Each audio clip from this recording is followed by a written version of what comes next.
Atos capítulo 2, versículo 42 ao 47. Eu estarei lendo para nós ganharmos tempo. Diz assim: eles perseveravam no ensino dos apóstolos e na comunhão, no partir do pão e nas orações. E na alma de cada pessoa havia pleno temor, e muitos feitos extraordinários e sinais maravilhosos eram realizados pelos apóstolos. Todos os que criam estavam unidos e tinham tudo em comum.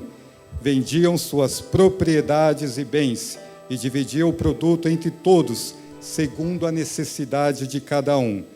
Diariamente continuavam a reunir-se no pátio do templo, partiam o pão em suas casas e juntos participavam das refeições com alegria e sinceridade de coração, louvando a Deus por tudo e sendo estimados por todo o povo. Assim, a cada dia, o Senhor juntava à comunidade as pessoas que iam sendo salvas. Atos capítulo 4, versículo 32 ao versículo 34, diz assim: e da multidão dos que creram, um só era o sentimento e a maneira de pensar. Ninguém considerava exclusivamente seu os bens que possuía. Porém, todos compartilhavam tudo entre si.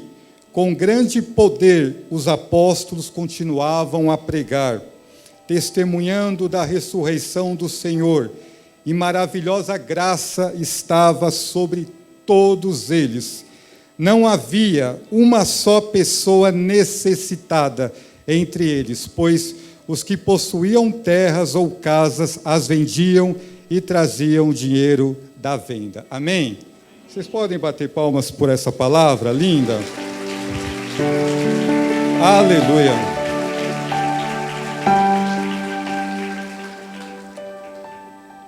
Esses dias eu estava em casa, se não me falha a memória, não lembro se foi segunda ou terça, e eu vi uma reportagem que dizia assim, que o reitor da faculdade Mackenzie, ele estava querendo instituir na grade curricular a matéria criacionismo, porque para ele o mundo é tão perfeito e tão complexo que existe um grande designer por trás de tudo isso. Ou seja, resumindo, dentro da crença dele, existe um Deus que criou todas as coisas. E o interessante foi o resultado dessa indagação dele. Ou seja, várias pessoas começaram a falar contra.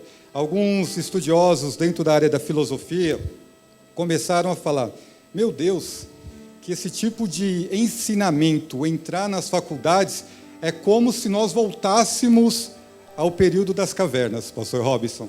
Ou seja, falando mal, falando que isso é lenda, que isso não pode entrar dentro de um currículo acadêmico.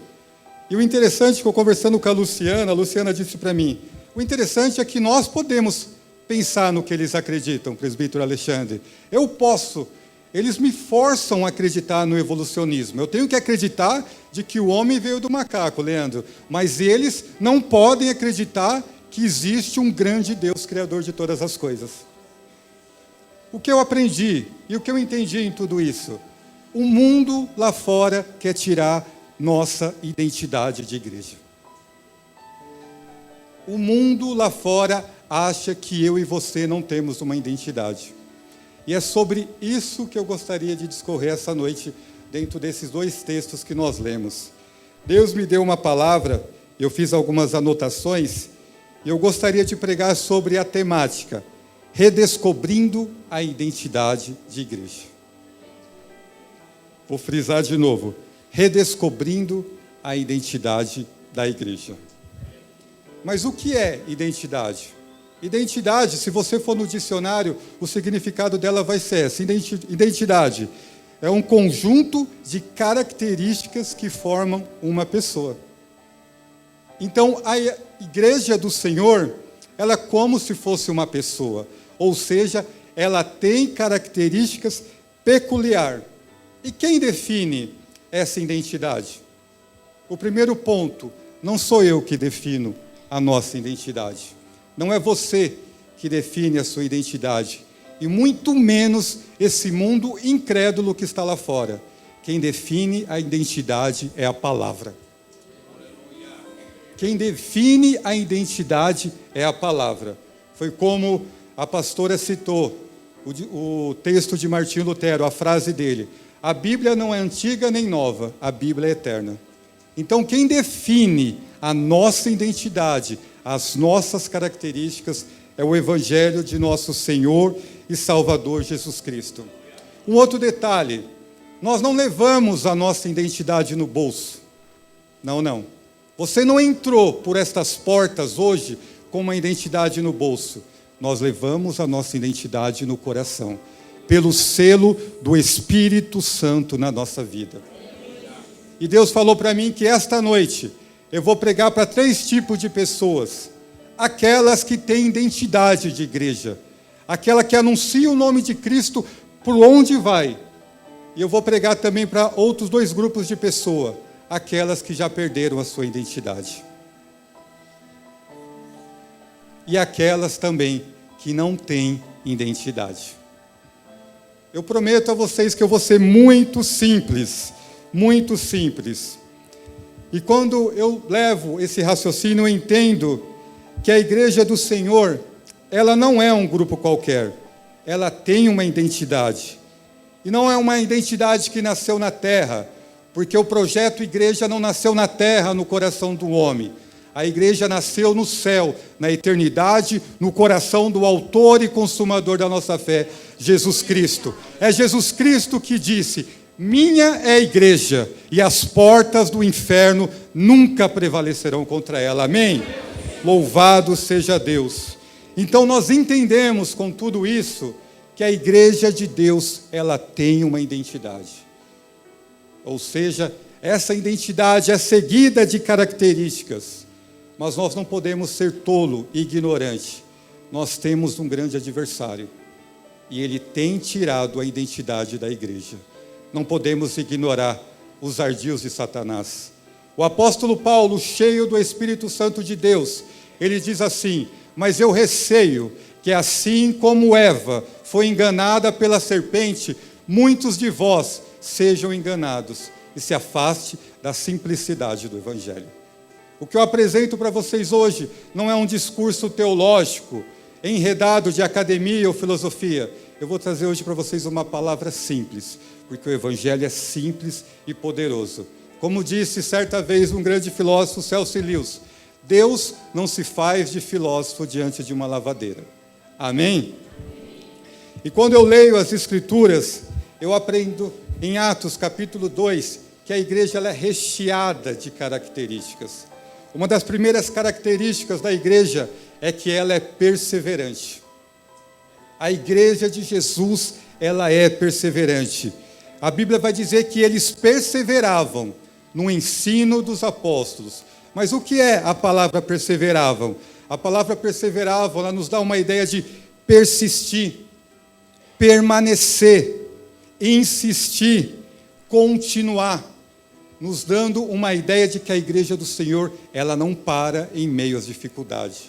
Quanto mais nós somos perseguidos, quanto mais matam cristão, mais nós crescemos. Amém? Mas no que eles perseveravam? Hoje a igreja ela persevera em tantas coisas. Alguns perseveram em querer ficar rico, alguns perseveram em querer ter status, alguns perseveram em criar uma carreira profissional excelente, perseveram nisso e naquilo. Aí eu abro um parênteses e vejo um leque dentro da cabeça de cada um de nós. Muitos de nós temos perseverado em tantas coisas. Mas a simplicidade do Evangelho, ao qual o apóstolo Paulo, cheio de Deus, vai dizer que o Evangelho é o poder de Deus e justiça para todo aquele que crê, vai nos dizer que a igreja, ela perseverava no ensino dos apóstolos. Ou seja, elas perseveravam no ensino dos apóstolos. E por que elas perseveravam no ensino dos apóstolos? Porque a igreja de Deus nasceu do ensino dos apóstolos. Ou seja, os apóstolos aprenderam o Evangelho da boca do próprio Senhor e Salvador Jesus Cristo. E o Verbo se fez carne e habitou no meio de nós, cheio de graça. Louvado seja Deus. É uma palavra simples. Para aqueles que se acham grandes pensadores lá fora, o Evangelho é uma palavra sem sentido e sem nexo, porque o Evangelho ele mostra quem você é. Não é nós que lemos o Evangelho, é o Evangelho que mostra quem nós é. E quando o Evangelho nos mostra, ele nos traz à luz o tipo de vida que nós estamos vivendo. E é por isso que o Evangelho ele tem o poder de libertar, de salvar, de curar, de trazer a vida àquele que está morto, de trazer a vida àquele que está preso às drogas, de trazer a vida àquele que está lá no leito da cama, condenado pela medicina. O Evangelho tem o poder, porque o Evangelho é o poder de Deus. O Evangelho é Deus em ação na terra. Não se envergonhe do Evangelho. Muitos têm se envergonhado do Evangelho. Muitos têm virado para a direita e para a esquerda e têm se envergonhado do Evangelho. Se Paulo disse que ele não se envergonhava do Evangelho, é porque muitos estavam se envergonhando do Evangelho. Mas nós, como igreja, não podemos se envergonhar do Evangelho, porque o Evangelho é o poder de Deus em ação. O Evangelho, ele nos transforma e nos muda. E Paulo, cheio de Deus, ele vai confirmar isso. O Evangelho é o poder de Deus. A igreja de Deus, ela persevera no Evangelho. A primeira lição que nós aprendemos, a primeira característica da igreja é que ela é perseverante, não em qualquer coisa, ela é perseverante no Evangelho de Deus. Porque quando nós perseveramos no Evangelho de Deus, nós somos sim mais que vencedores por meio daquele que nos amou. Que daqui até o final do culto, você possa sair por essas portas e perseverar por o Evangelho, porque o Evangelho dá identidade à igreja. Amém?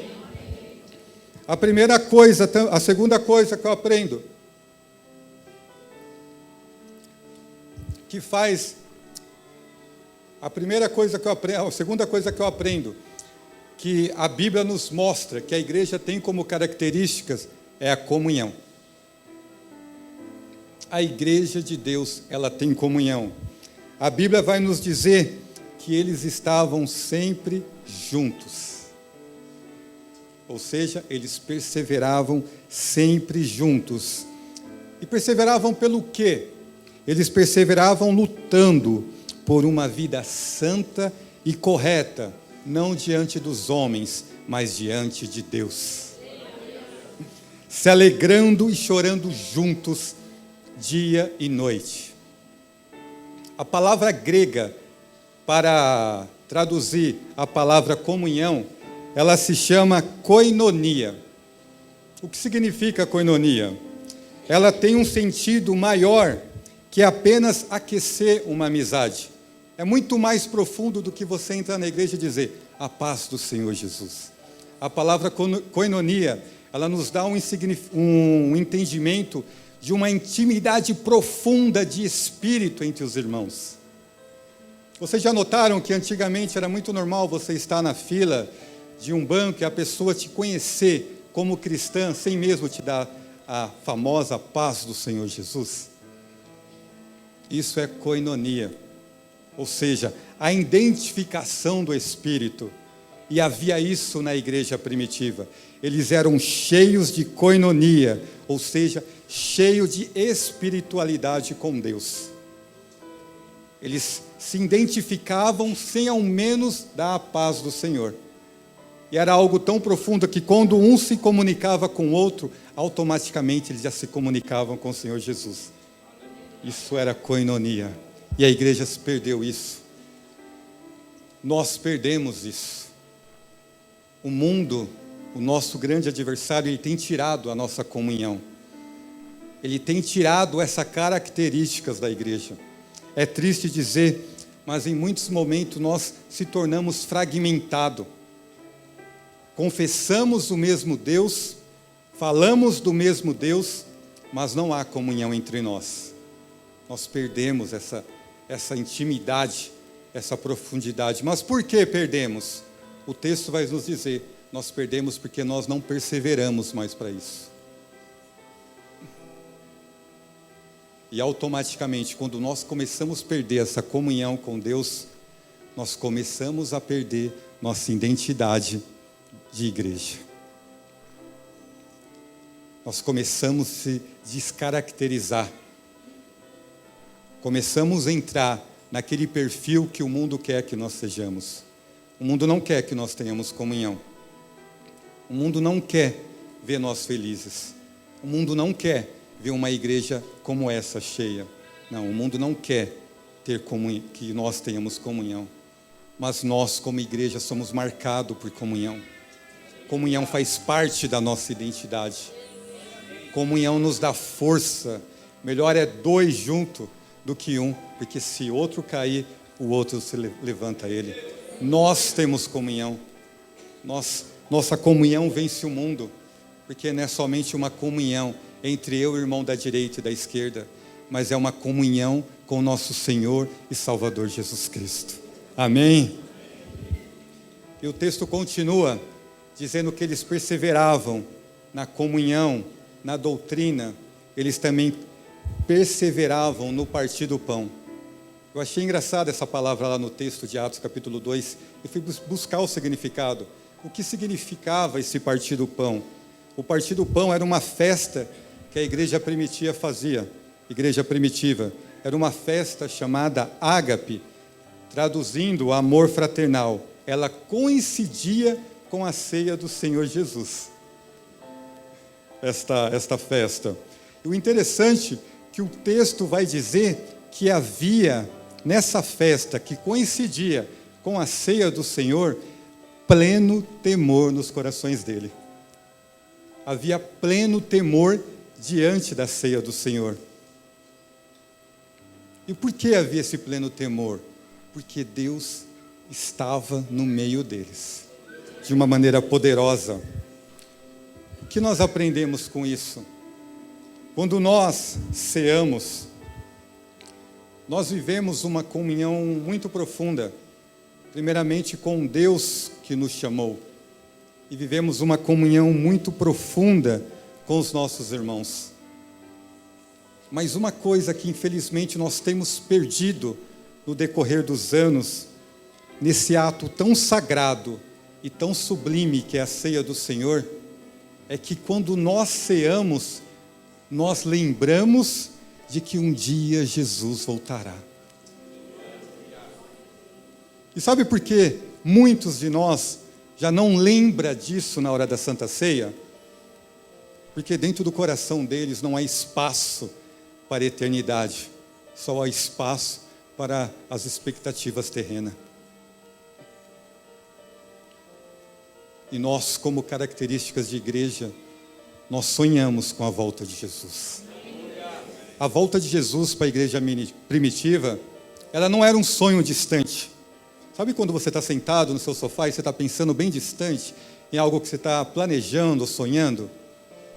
A igreja primitiva, ela não sonhava assim como nós. Sabe por que eles não sonhavam assim? Porque a volta de Jesus para eles não era um sonho. A volta de Jesus para eles era um fato.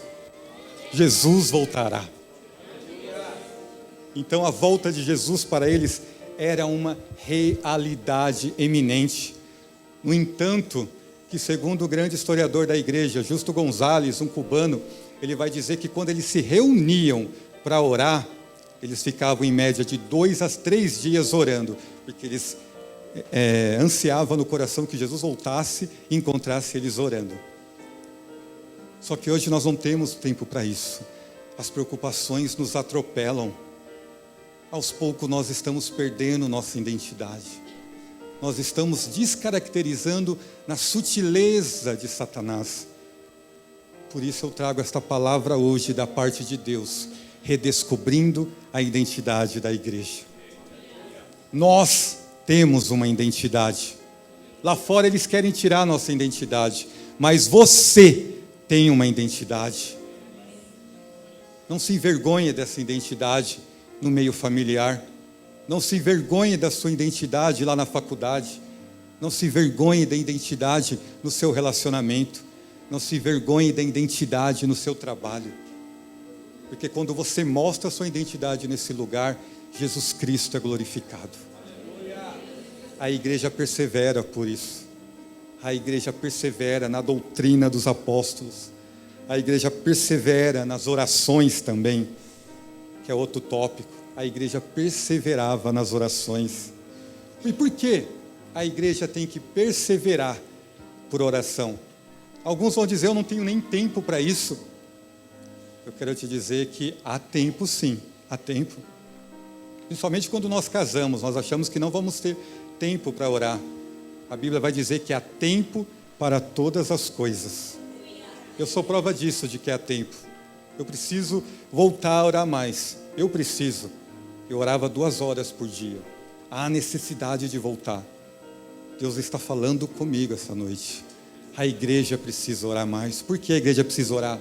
Porque quando a igreja ora, ela cria relacionamento com o Pai da igreja. Há pessoas aqui no meio que não oram mais. Há pessoas aqui que só vivem de aparência. Há pessoas aqui que já perderam essas características da identidade da igreja há anos. Não é há dias, há anos. Você precisa voltar a orar. Há tempo para tudo. E o que eu fiz para arrumar tempo? Tendo que trabalhar 8 horas por dia, tendo que voltar, ouvir a minha mulher falar como foi o dia, porque é normal isso. Nós temos que ouvir elas. Eu levantava 5 horas da manhã e pegava o celular e marcava lá. Eu tenho que orar 1 hora antes de sair para o trabalho. Aí eu ia para o trabalho com 1 hora de oração e voltava e fazia mais 1 hora de oração. Há tempo sim. O problema é que nós não se interessamos mais em orar. Nós estamos vivendo o famoso evangelho fast food. Nós queremos as coisas rápidas. E não temos mais relacionamento com o dono da igreja. E o dono da igreja é a experiência viva de vida de oração. Porque ele orava sem parar. Ele orou para que eu e você tivessem identidade. Ele orou para que eu e você tivessem características de igreja. Nós precisamos orar. A Bíblia vai dizer que eles perseveravam nas orações. O teólogo Matthew Henry, do Reino Unido, no século XVI, ele disse: sempre que Deus tenciona exercer misericórdia para com seu povo, a primeira coisa que ele faz com eles é levar o povo a orar. Se você estudar um pouquinho sobre a história da igreja, todo grande avivamento nasceu porque pessoas oraram. Um dos avivamentos mais lindos da história foi o avivamento do país de Gales.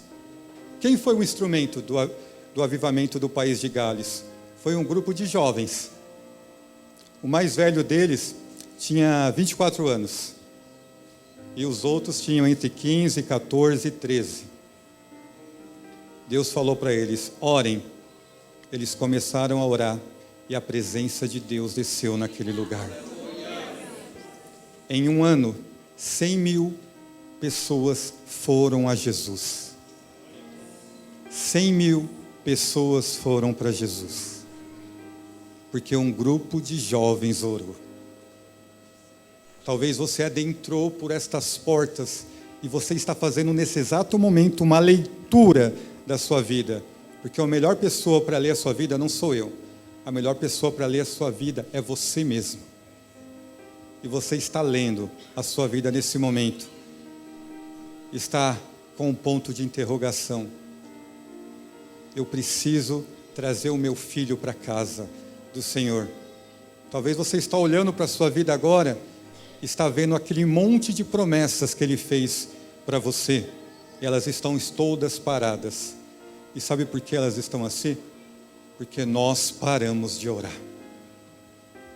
Nós não entendemos que a oração na vida nossa é como o ar que respiramos. A oração é a identidade da igreja. As pessoas têm perdido essa identidade. Muitos já não têm essa características. Já não tem mais prazer em falar com o Papai do céu. Deus está com saudade de muitas pessoas aqui que não oram mais. A oração, ela tem o poder. Imagine agora na sua cabeça a pessoa menos indigna que você traria para estar aqui hoje. A oração tem o poder de trazer ela. Eu me lembro, há 15 anos atrás, quando Deus me libertou do rock and roll, de músicas pesadas, eu me lembro ouvindo um testemunho que Deus converteu o baterista de uma banda, a qual não vou citar o nome em respeito ao altar do Senhor. Eu olhava para aquele cara, ele parecia, nossa, a pessoa menos indicada ao Evangelho entrar na vida dele. Mas o Evangelho entrou no coração dele, porque pessoas orou por ele. O Evangelho, ele muda situações através de vidas que oram. Deus, ele quer que nós voltemos a orar. Nós precisamos orar. Nós precisamos buscar força através da oração. Nós não podemos perder essas características da igreja. A igreja ora. E o texto de Atos capítulo 2 nos diz que através da perseverança na doutrina, através da comunhão e através da oração, Deus acrescentava pessoas dia após dia para a salvação. É simples essa palavra, né? É o Evangelho, ele é simples. Quando Paulo pregou o Evangelho em Coríntio, em meio à academia filosófica, eles tinham vergonha. Os filósofos tinham vergonha de ver alguém pregando aquela palavra. Mas Paulo não tinha vergonha. Só muda o tempo e a tecnologia. As situações e as histórias, elas sempre se repetem. O homem continua o mesmo, desde quando ele pecou no Éden até agora. A única coisa é que o pecado, ele se multiplicou. Ele se multiplicou. A igreja, ela persevera em oração. Atos capítulo 4 vai nos dizer que todos eles pensavam iguais. Ninguém pensava que os seus bens eram seus.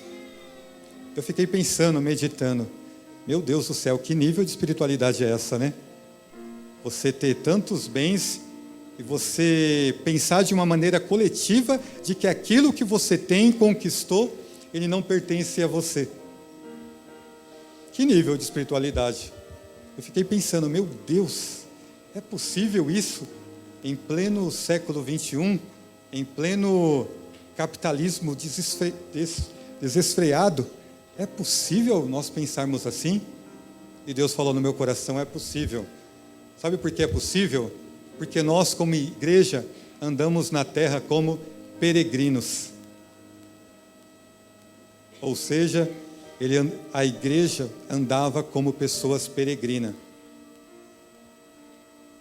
Você já viveu a experiência de ser um peregrino? Esses dias eu viajei com a minha esposa, nós fomos conhecer Florianópolis, e foi muito interessante. Nós fechamos um hotel com algumas coisas, e eu me lembro que eu acordava de manhã, aquele banquete, você comia, se enchia, aí você saía, ia para a praia, voltava, saía, curtindo aquilo lá, mas chegou uma hora que tudo aquilo começou a me empapuçar. Eu comecei a sentir saudade do café e do pão com manteiga. Sabe por quê? Porque eu era peregrino em terra estranha. Você, como igreja, é peregrina aqui. Deus te convida hoje a ter saudade dos céus. Nós somos peregrino na terra. Nós somos peregrino na terra, diz o apóstolo Pedro, em 1 Pedro capítulo 2, versículo 11. Essa é uma das características lindas da igreja, ela se reconhecer e entender que ela é peregrina. Porque quando a igreja entra, entende que ela é peregrina, ela não se prende a esse mundo. Ela não fica abraçando um bem material e dizendo, é meu, ninguém toca. Só eu posso usufruir. O diabo, infelizmente, ele tem tirado essas características de muito. Muitos que adentraram por essas portas não são mais peregrinos. Estão descaracterizados de imagem de igreja. Mas Deus disse para você essa noite, você é peregrino. Nós somos peregrino porque sabemos que na eternidade Deus tem algo profundo para nós. Como diz o velho hino, né? No céu não entra pecado, fadiga, nem dor ou tristeza. Se eu soubesse, eu cantaria ele inteiro, que eu acho ele lindo, mas eu não sei. Nós somos peregrino. Todos pensavam iguais. É triste dizer que nós não pensamos mais iguais. O mundo ele tem tirado essa característica nossa. Nós estamos fragmentados. Eu me lembro quando eu morava no Jardim Rina e a igreja ficava lá na Itamaraty, lá em cima. Eu me lembro que eu saía de casa, pegava minha Bíblia, se denominando o grande crente, o crentão. Eu me lembro que eu subia a principal aqui que dá de frente com a Avenida da Itamaraty, eu me encontrava com o irmão da congregação, ele fechava a cara de bravo, não olhava para mim, não me dava nem paz do Senhor. Eu também continuava na minha. Chegava mais na frente, eu encontrava um irmão da Universal e a mesma cena se repetia. Ele passava por mim como se eu não fosse da mesma fé, da mesma comunhão. E por que isso está acontecendo? Você acha que Deus sonhou com isso na eternidade? É claro que nós temos resposta para tudo, né? Nós temos uma resposta, ou seja, teológica ou filosófica para isso, mas eu garanto para vocês, Deus não sonhou com isso. Porque o texto vai dizer que todos pensavam iguais. Se nós continuarmos assim, nós estamos indo contra a oração de João capítulo 17, que Jesus vai dizer: Pai, a minha vontade é que eles sejam um. Ele quem? A igreja. Assim como nós somos um, para que eles sejam aperfeiçoados na unidade. Quando nós estamos unidos, quando nós pensamos juntos o mesmo propósito divino, nós somos mais que vencedores. Porque a unidade, ela aperfeiçoa a igreja. Não são os dons deixam a igreja linda, mas o que aperfeiçoa a igreja é a unidade. E Jesus, ele orou por essa unidade. Pai, a minha vontade é que eles sejam um, como nós somos um e somos aperfeiçoados. Não havia uma pessoa só necessitada na igreja, porque todos se ajudavam, todos se cooperavam e se dividiam as suas necessidades, conforme cada um precisava. E outra coisa linda na igreja é que a igreja pregava a ressurreição de Cristo. A igreja, ela prega a ressurreição de Cristo. Nós não pregamos mais a ressurreição de Cristo. Quando nós não pregamos a ressurreição de Cristo, nós não estamos pregando esperança para o perdido. Nós não estamos pregando uma segunda chance. Esses dias no meu trabalho, eu estava diante de uma pessoa e ela me disse assim: nossa, como a vida passa rápido, já estou com 45 anos, daqui a pouco eu estou com 50, e que o que resta da minha vida? Só resta comprar uma cerveja e beber e logo morrer, porque daqui para a terceira idade é um pulo. Aí ele falou: e você? O que você espera? Eu falei para ele, eu enchi o meu peito e falei para ele: eu tenho esperança, porque Jesus ressuscitou. Ele regalou o olho assim, eu falei: eu tenho esperança. Eu falo sem nenhuma hipocrisia, eu tenho esperança. Nós temos esperança. Você tem esperança. Talvez o diabo colocou no seu coração que você não tem esperança, mas nós temos esperança. Essa característica forma a nossa identidade. Nós pregamos Cristo ressuscitado. E Paulo diz, quando ele vai para Coríntios: a minha pregação, ela não estava presa à sabedoria humana. Eu decidi nada saber, a não ser Cristo crucificado, para que a fé de vocês não se apoiasse em sabedoria humana, mas no poder de Deus. Deus, Ele quer que nós voltemos a pregar: Jesus ressuscitou. Jesus ressuscitou. Jesus ressuscitou. Essa é a nossa característica. Outra característica nossa, que infelizmente nós temos perdido: a igreja de Deus, ela é uma igreja perdoadora.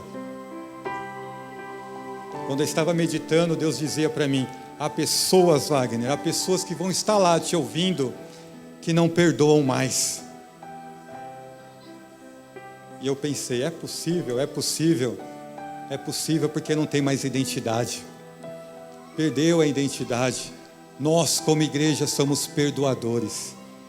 E por que somos perdoadores? Porque o nosso Senhor é o exemplo nato de perdão, dizendo: Pai, perdoa-os, porque eles não sabem o que faz.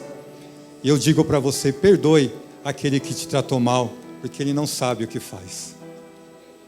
O diabo, ele tem tirado o perdão do nosso meio, mas nós somos perdoadores. E para encerrar, a igreja, ela tem autoridade. Nós temos autoridade. Nós dizemos: levanta e anda. Pedro, cheio de autoridade, vai dizer: levanta e anda. Pedro e João simbolizam a autoridade nossa, a autoridade da igreja. Nós temos autoridade. Você tem autoridade para orar para o seu filho que está preso às drogas. Você tem autoridade para impedir coisas ruins acontecer na sua vida. Nós temos autoridade. Nós somos conhecidos no mundo espiritual. A igreja, ela é conhecida no mundo espiritual. A Bíblia vai dizer em Atos capítulo 19, que foram expulsar um demônio de uma pessoa, usando a vida de Paulo e a autoridade de Paulo. E o demônio disse assim: eu conheço Jesus e sei quem é Paulo, mas quem é você? Você é conhecido no mundo espiritual. Você que entrou aqui esta noite com a identidade, você é conhecido no mundo espiritual. Mas se porventura você perdeu essa autoridade, Deus marcou esse dia para você sair por essas portas com ela. Nós temos autoridade. Eu convido a igreja a ficar de pé.